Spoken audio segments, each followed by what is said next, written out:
नमस्ते बच्चों। आज की कक्षा शुरू करने से पहले हम सब भक्तिकालीन कवियों के बारे में थोड़ी चर्चा करेंगे। भक्तिकालीन कवियों में रैदास, संत कबीरदास, तुलसीदास, सूरदास, नामदेव, मीराबाई इत्यादि हैं। तो आज हम अपनी कक्षा में मीराबाई द्वारा रचित मीरा के पद पढ़ेंगे। पहले जानते हैं मीराबाई का जीवन परिचय।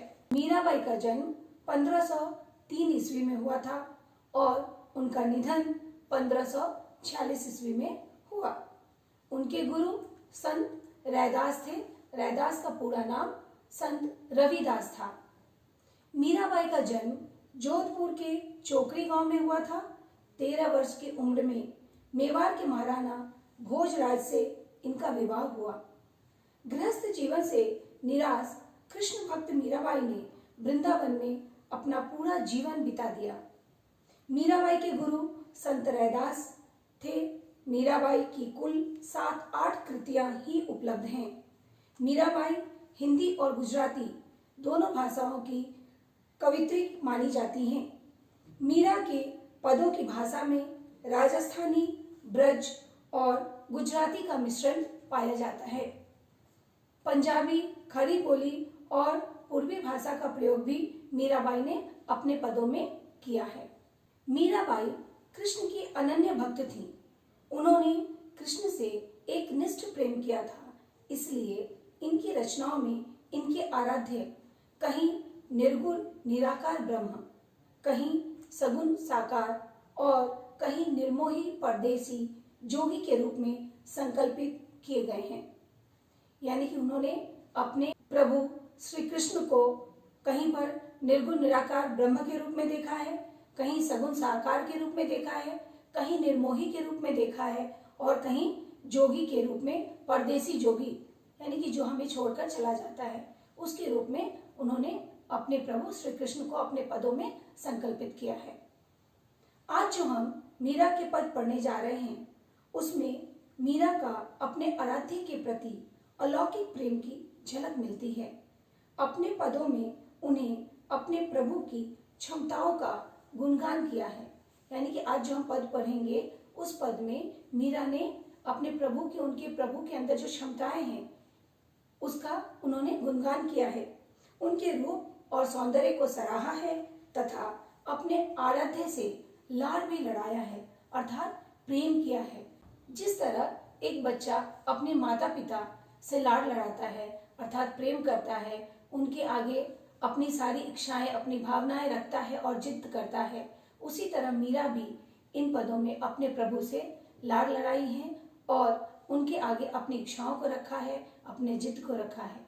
तो चलिए अब शुरू करते हैं हम अपनी कक्षा मीरा के पद।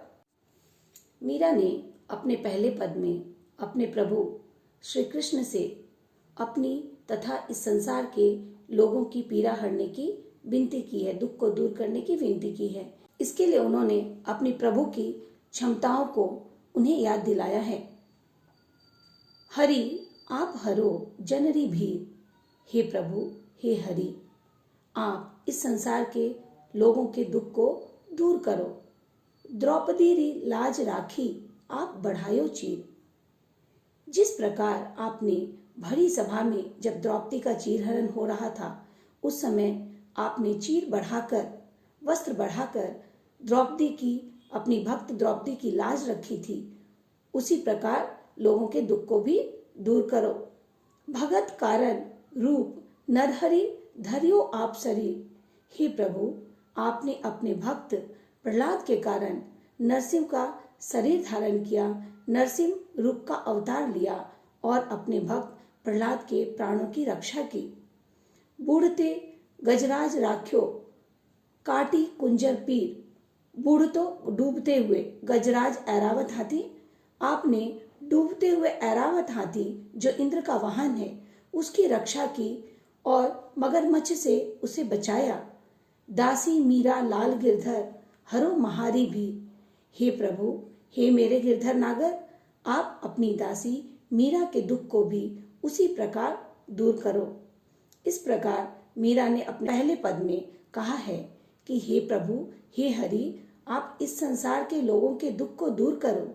जिस प्रकार आपने भरी सभा में द्रौपदी की लाज रखी थी, चीर बढ़ाकर, वस्त्र बढ़ाकर, अपने भक्त प्रहलाद के प्राणों की रक्षा की, नरसिंह का अवतार लेकर, नरसिंह का शरीर धारण कर, और डूबते हुए गजराज ऐरावत हाथी को मगरमच्छ से बचाया, उसके पीड़ा को दूर की, उसी प्रकार अपनी दासी मीरा के दुख को भी हे गिरधारी लाल आप दूर करो। मीरा ने अपने दूसरे पद में अपने प्रभु से उन्हें अपनी सेविका बनाने की विनती की है, और सेविका बनकर वो क्या क्या करेंगी श्री कृष्ण के लिए, इसका भी वर्णन किया है। साथ ही उन्होंने श्री कृष्ण की सुंदरता का वर्णन भी किया है। श्याम महाने चाकर राखो जी, हे श्याम मुझे अपनी सेविका बना लो। गिरधारी लाल महाने चाकर राखो जी, हे गिरधारी लाल मुझे अपनी सेविका बना लो। यहाँ चाकर का मतलब नौकर होता है, परंतु यहाँ हम नौकर नहीं लेंगे, क्योंकि कोई भी भक्त ईश्वर का नौकर नहीं होता बल्कि उसका सेवक होता है। इसलिए हम यहाँ कहेंगे मीरा ने अपने प्रभु से उन्हें अपनी सेविका बनाने की विनती की है। चाकर रहस्यूं बाग लगास्यूं, नित उठ दर्शन पास्यूं। चाकर रहस्यूं यानी कि आपकी सेविका बनकर, यहाँ मीराबाई कहती हैं कि हे प्रभु, मैं आपकी सेविका बनकर आपके लिए बाग लगाऊंगी, बगीचे लगाऊंगी, और नित उठ दर्शन पास्यूं, और नित्य प्रतिदिन उठकर मैं आपके दर्शन पा सकूंगी। वृंदावनरी कुंज गली में गोविंद लीला गास्यूं। बिंद्रावन अर्थात वृंदावन में एक जगह है कुंज, जहाँ श्री कृष्ण ने अपनी लीलाएं की थी। तो मीराबाई ने अपने इस पंक्ति में उसी की याद दिलाई है और कहा है कि हे प्रभु, वृंदावन की कुंज गली में मैं अपने गोविंद अर्थात आपकी लीलाएं गाऊंगी और लोगों को सुनाऊंगी। चाकरी में दर्शन पास्यूं, सुमरन पास्यूं खर्ची। और चाकरी में दर्शन पास्यूं अर्थात आपकी चाकरी करने के रूप में, उसके बदले आपकी सेविका बनकर आपकी सेवा करने के बदले मुझे आपके दर्शन मिलेंगे। सुमरन पास्यूं खर्ची, और खर्ची के रूप में मुझे आपके नाम का सुमरन करने का अवसर मिलेगा। भाव भगति जागिरा पास्यूं, तीनों बाता सरसी। और आपकी भाव भक्ति के रूप में अर्थात मैं जो आपकी भक्ति करूंगी और उसके बदले जो आपका प्रेम भाव मुझे प्राप्त होगा, वही मेरी जागीर होगी अर्थात मेरी संपत्ति होगी। तीनों बाता सरसी, और ये तीनों ही बातें मेरे जीवन के लिए बहुत ही अच्छी होंगी, मेरे मनोनुकूल होंगी, अर्थात जैसा मैं चाहती हूँ वैसा ही होगा। मोर मुकुट पीतांबर सोहे, गल वैजंती माला। यहाँ मीराबाई ने श्री कृष्ण की सुंदरता का वर्णन किया है। मीराबाई कहती हैं, हे प्रभु, हे मेरे गिरधर, आपके सिर पर मोर का मुकुट और आपके शरीर पर पीला वस्त्र अत्यंत सुशोभित हो रहा है। आपके गले में वैजंती की माला भी सुशोभित हो रही है। बिंद्रा वन में धीनु चरावे, मोहन मुरली वाला। फिर मीराबाई कहती हैं कि मेरा मोहन जो मुरली बजाते हैं अर्थात श्री कृष्ण, मोहन मुरली वाला, मेरे जो श्री कृष्ण है मुरली वाले, वो वृंदावन में गाय चराते हुए बहुत ही सुंदर प्रतीत हो रहे हैं। ऊंचा ऊंचा महल बनावा, बिच बिच राखू बाड़ी। यहाँ मीराबाई कहती हैं कि हे प्रभु, मैं आपके लिए ऊंचे ऊंचे महल बनाऊंगी और उन महलों के बीचों बीच मैं आपके लिए बारी रखूंगी अर्थात बगीचे रखूंगी। सांवरिया रात दर्शन पास्यूं, पहर कुसुम्बी सारी। और मैं अपने सांवरिया, यहाँ मीराबाई ने कृष्ण को अपना सांवरिया, अपना प्रेमी कहा है। कहती हैं, हे प्रभु, हे मेरे सांवरिया, मैं आपके दर्शन करूंगी। किस प्रकार? कुसुम रंग की साड़ी पहनकर मैं आपके दर्शन करूंगी।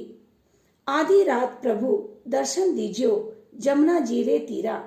हे प्रभु, आधी रात के समय आप मुझे जमुना नदी के किनारे अर्थात जमुना नदी के तट पर आप मुझे अपना दर्शन दीजिए। मीरा रा प्रभु गिरधर नागर हिबड़ो घना घनो अधीरा। हे प्रभु, हे मेरे गिरधर नागर, आपकी दासी मीरा का हृदय आपके दर्शन पाने को अत्यंत व्याकुल हो रहा है, अत्यंत अधीर हो रहा है। अतः दूसरे पद में मीराबाई ने देखिए किस प्रकार कहा है, मैं इसे दोहराती हूं। दूसरे पद में मीराबाई कहती हैं कि हे मेरे कृष्ण, हे श्याम, मुझे अपनी सेविका बना लो। हे गिरधारी लाल, मुझे अपनी सेविका बना लो। मैं आपकी सेविका बनकर आपके लिए बाग लगाऊंगी और प्रतिदिन उठकर आपके दर्शन करूंगी तथा वृंदावन की कुंज की गलियों में मैं आपकी लीलाएं गाऊंगी। आपकी चाकरी के रूप में मुझे आपका दर्शन मिलेगा और खर्ची के रूप में मैं आपके नाम का सुमरन कर सकूंगी तथा भाव भक्ति के रूप में मुझे जागीर मिल जाएगी और ये तीनों ही बातें मेरे जीवन के लिए अत्यंत सरस होंगी, अत्यंत अच्छी होंगी। और हे कृष्ण, हे मेरे गिरधारी लाल, आपके शरीर पर पीला वस्त्र, सिर पर मोर का मुकुट और गले में वैजंती माला अत्यंत सुशोभित हो रही है। मेरे कृष्ण मोहन मुरली वाले वृंदावन में गाय चराते हुए बहुत ही सुंदर प्रतीत हो रहे हैं। फिर वो कहती हैं कि हे प्रभु, मैं आपके लिए ऊंचे ऊंचे महल बनाऊंगी और उन महलों के बीचों बीच आपके लिए बगीचे लगाऊंगी तथा कुसुम रंग की साड़ी पहनकर मैं अपने सांवरिया का दर्शन पा सकूंगी। हे प्रभु, हे श्री कृष्ण, मीरा कहती हैं, अपने कृष्ण को फिर याद करती हैं और कहती हैं कि हे प्रभु, हे मेरे श्री कृष्ण, आप मुझे जमुना नदी के किनारे आधी रात के समय अपना दर्शन दीजिए, क्योंकि आपकी दासी, आपकी सेविका का हृदय आपके दर्शन को अत्यंत व्याकुल हो रहा है, अत्यंत अधीर हो रहा है। अतः हे मीरा के प्रभु गिरधर नागर, आप मीरा को अपना दर्शन दीजिए।